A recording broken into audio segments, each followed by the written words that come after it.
Happy holidays, everybody, and Tony here with a tribute to a Nicktoon holiday special that I consider to be one of my most favorite Fairly OddParents episodes of all time. I'm, of course, talking about Christmas Every Day, which aired on Nickelodeon on December 9, 2001. This holiday special was directed by Butch Hartman. It was also written by him, and it was co-written by Steve Marmol and Tracy Berna. I remember catching this particular episode ever since I was about 9 or 10 years old, and I thoroughly enjoyed it. It was a lot of fun, not only watching Timmy get all the presents he wants from Santa, as well as spending time with his parents, but also the stakes that came from his wish of having Christmas every day, which I will gladly talk about much later in this review. Suffice it to say, rewatching this as a grown-up, I can still say that Christmas Every Day is not only a Nicktoon holiday special I hold so closely to my heart, but I also consider this to be one of Fairly OddParents' best episodes, and one that I thoroughly enjoyed, and also one that has continued to hold up so well. This episode works on so many levels, from the opening in which it establishes that cozy, wintry atmosphere with AJ and Chester having a snowball fight, especially considering the creative ways a lot of the people behind the scenes names were drawn in the snow, especially the title card. And even when we see all the carolers singing the 12 Days of Christmas, and every single kid, and even kid at heart, is anticipating the arrival of Santa Claus. Sure, Vicky is still her usual bitchy and horrible self as she makes Timmy wrap up a whole bunch of fruitcakes. And this is not the only time she was such an evil bitch during Christmas, as she even doused water onto AJ, Chester, and even poor Timmy, thus selling them as ice sculptures.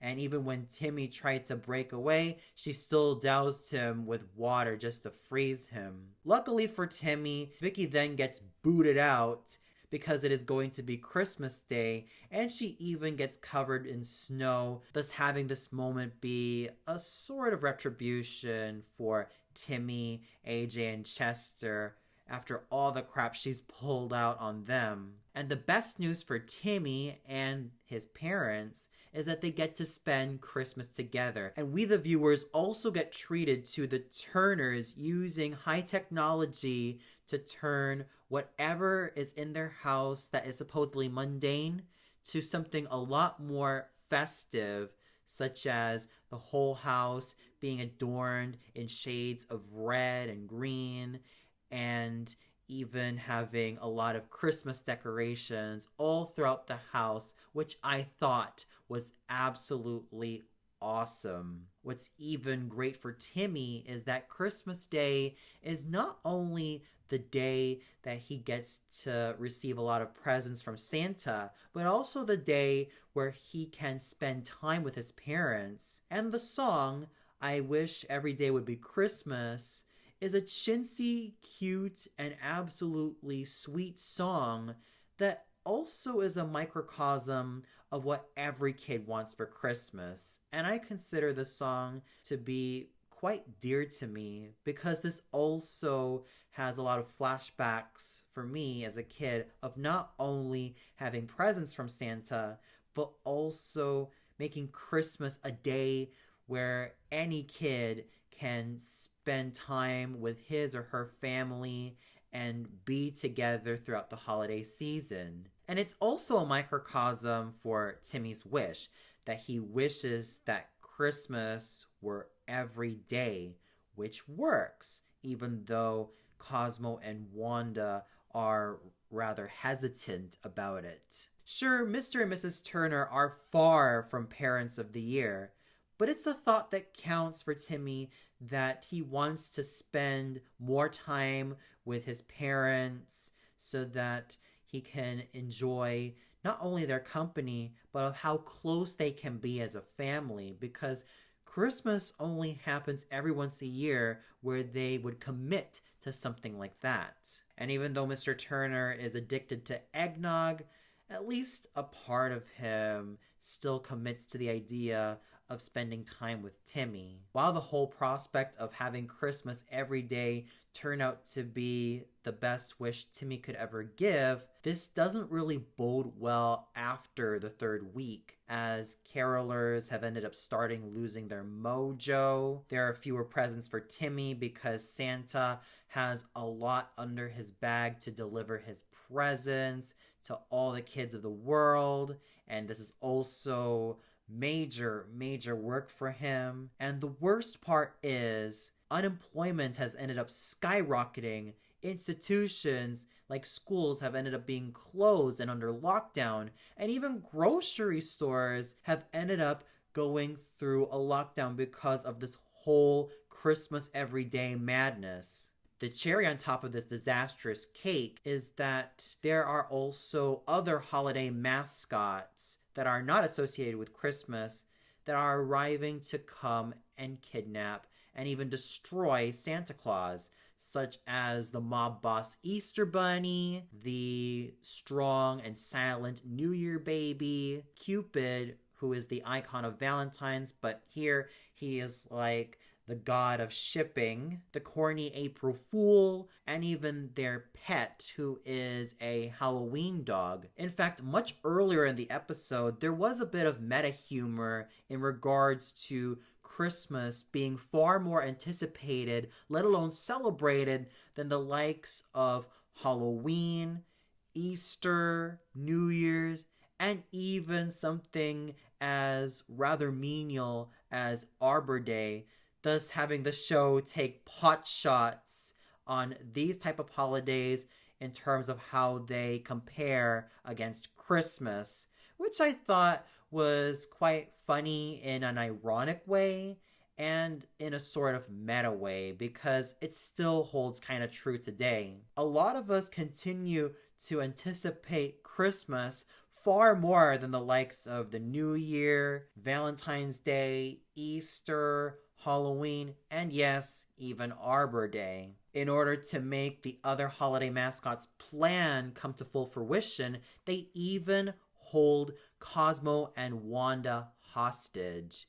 In order to save both Cosmo and Wanda and even Christmas as a whole, Timmy then travels from Dimsdale to the North Pole with a few stopovers in Butte, Montana, where he is also greeted by a young girl on horseback, considering that Timmy also sent an email to the North Pole stating that, yes, his wish was rather stupid and that the other holiday mascots are going to come and capture and destroy Santa Claus and his entire workshop, thus bringing an end to Christmas. And what's also rather interesting about this lore in the Fairly OddParents universe is that Christmas is also supplied by the fairies' magic, especially considering that when Santa is not in his usual lanky CEO businessman form, the fairies' magic is what gives him the power to transform to the Santa Claus we all know and love. And speaking of that girl on horseback in Montana, she then offers Timmy gasoline when his snowmobile ended up being out of fuel, which also managed to play a sort of significance of what was going to happen much later in this episode. And Timmy also makes a stop over in Quebec where he ends up being very famished, but luckily for him, the kids from Quebec have also read his email and gave him food in the form of bread, pastries, and even some escargot. And he at first makes it to Greenland even though his snowmobile ends up being devoured by a shark. But luckily for him, he manages to catch the other holiday mascots and disguises himself as the birthday boy, thus tricking the Easter Bunny, the New Year's baby, the Halloween dog, Cupid, and the April Fool into believing that he was another holiday mascot there to take over Christmas, thus causing Timmy to deprive the New Year's baby of his diaper and toboggan all the way to Santa's workshop to warn them. But Mrs. Claus understood that Timmy was the one who made that otherwise stupid wish and ends up wanting to give him coal for doing so. At least Timmy was adamant in his resolve that he still wants to make sure that Santa is protected from the other holiday mascots. And I'm also treated to yet another great highlight of this particular episode, and that is the battle between Santa and the other holiday mascots. Considering how much power Santa has in order to try to incapacitate the likes of the Easter Bunny and the April Fool and all the other holiday mascots. But it backfires as Santa's magic ends up being transported to Cosmo and Wanda as if though they were being used as sponges. Though it's too little too late, as the Easter Bunny ends up absorbing all of Santa's powers to destroy him with a huge egg bomb. Timmy tries to intervene and tries to stop him, but he's not alone, as all the kids from around the world help him, as they've also somehow managed to read his email. It's a bit of a Deus Ex Machina moment, but other than that, I think it kind of serves a purpose to how important Christmas and to a lesser extent some of the other holidays really are to kids all over the world. And of course, the message of Christmas still being every kid's favorite holiday manages to also hit home not only for Timmy but also the other holiday mascots, because they know that in comparison to Santa, who gives a lot of gifts every December, especially December 25, the Easter Bunny feels like he only gives stinky eggs to kids every Easter. The April Fools only brings a sort of mischievous yet sort of mean-spirited pranking nature to the kids every April Fools. Cupid is just there to make kids fall in love, which the kids are justifiably disgusted with. And Timmy decides to undo the wish by having everybody write to Santa that he wishes, that they all wish that the next day is no longer Christmas, but to its normal day. Now, technically, December 26th would mean in Germany as the second Christmas day, or Zweite Weihnachtsfeier, and other countries such as the United Kingdom, Canada, and Australia would have December 26th as Boxing Day. So as soon as the letters all arrive to Santa in rapid timing, the wish is then undone, and we see that spring has come, and there is a bit of mean-spirited meta humor in which, as opposed to Christmas where foes can forgive each other and accept each other and love each other, they all go back to absolutely hating each other, which I thought was kind of rather mean. But then again, sometimes there are moments in Fairly Odd Parents where it's not all bright and jolly all the way through. At least Timmy and his family are happy that everything's back to normal, and there is a bit of an eggnog joke in which an egg falls out of Timmy's head and his parents state that, oh, an egg has fallen out of Timmy's noggin, and then they conjoin the Lexemes egg and nog to form eggnog, which of course Mr. Turner has been addicted to. The episode then ends with Timmy, Cosmo, Wanda, and the other holiday mascots being Santa's aides in delivering all the presents to the kids of the world 1 year later, and of course Santa and Mrs. Claus enjoying a nice holiday themselves in the tropics, with everyone saying Merry Christmas to all, and Timmy then chiming in, and one every year, which I thought was a very nice ending to what was a very great Christmas special. So overall, there is no wonder why I enjoyed Christmas Every Day as one of my most favorite Nicktoon holiday specials of all time, and one that I also consider to be one of Fairly OddParents' best episodes. The overall story structure was tightly woven and it worked well to the characters' advantage. The whole concept of the fairies' magic being used to propel Santa and give him all the energy and power he needs to deliver those gifts is quite fascinating, and it also plays with the whole Santa lore in Dimmsdale as well as in Fairy World really, really well. And the inclusion of the Easter Bunny, the April Fool, Cupid, the Halloween Dog,